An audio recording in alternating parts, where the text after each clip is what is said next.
Ta-da! We're in the shop. Giant Martha tent.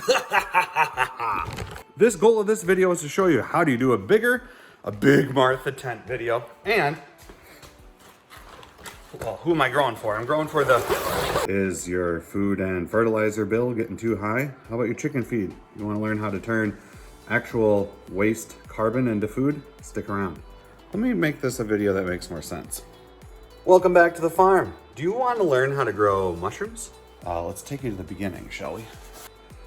Okay, let's get this thing studied here.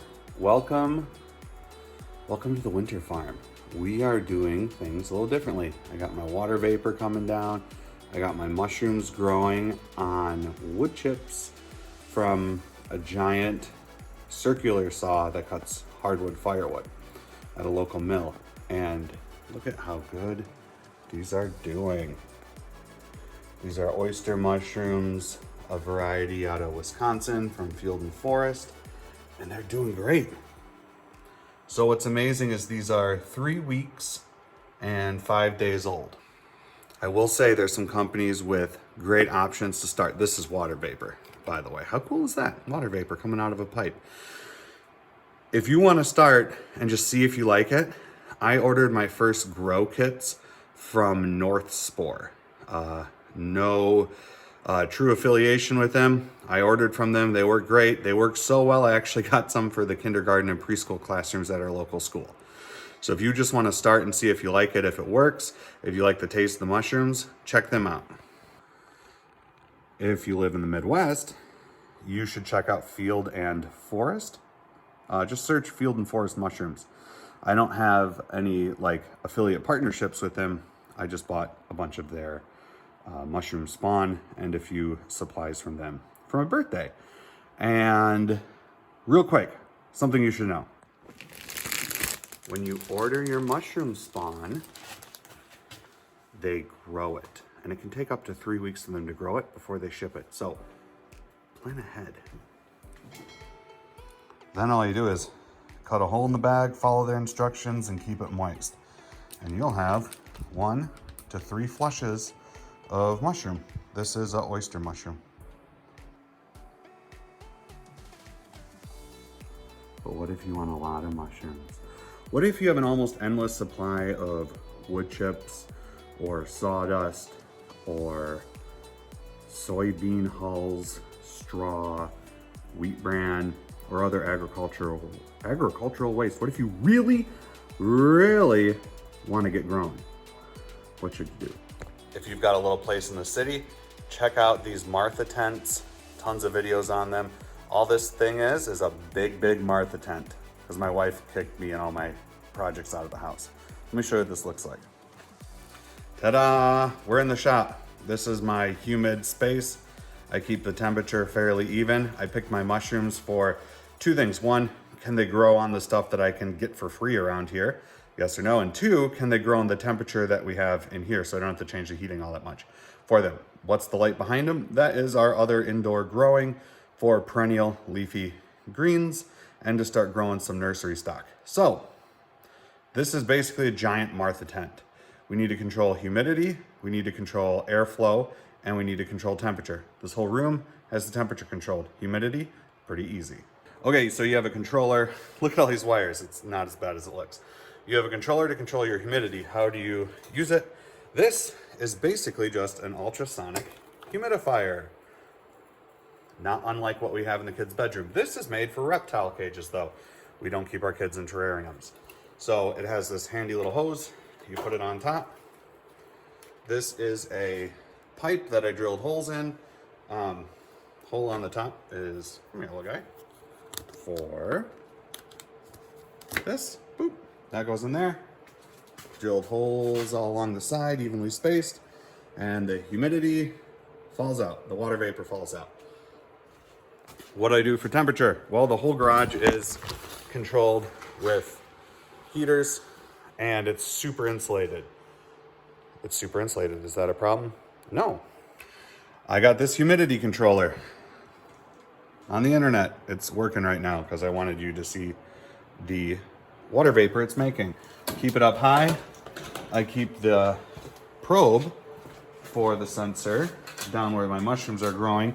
These actually are really accurate. They use a hydrated salt that measures the conductance, which changes with the humidity. Now, what doesn't work great are these bi-material. They're not bi-metal, they're bi-material strip that shows the humidity. It's not great. It's a good backup. This one I use also, I'm guessing it has I think it's digital. I hope it's digital. These are, actually, I really like these. Dakota, I'm so sorry, Dakota. I'm blanking on your last name. Dakota, the organic beef farmer up in Canada, talked to him. He uses these in his root cellars. Great little tool. Okay, another note. The industry standard for plugging these holes, this is just a rant and a tangent, it's paraffin wax. Paraffin wax doesn't really degrade. These, don't worry, it's not actual milk, it's filtered water from my humidifier. We'll get to that next. So I'm gonna switch and use beeswax. Got plenty of beeswax, I got bees. What about all the carbon dioxide? Man, I use it. Yum, yum. This is Rapunzel. We got garlic chives. We have other garlic chives. This is a Chinese garlic chive. We got strawberry spinach, an improved fast-growing variety. We got bloody dock. We got perpetual spinach chard. What's growing in there? June berries. Down here, this is French sorrel. I just transplanted them. That's why they're looking a little sad. Don't worry about it. These are delicious. They taste like lemon. It's because it has the same oxalic acid that rhubarb has. It gives it that tang. It's not citric acid, it's oxalic. Okay, back to the mushrooms. All right, this system doesn't take care of itself. It does day to day, but every day I need to come in here. I open that door, some fresh air comes in. The bottom is not sealed. There's a little air exchange through there. Hasn't been a problem. These mushrooms do not look like they have too much carbon dioxide. These mushrooms do not look like they have too much carbon dioxide.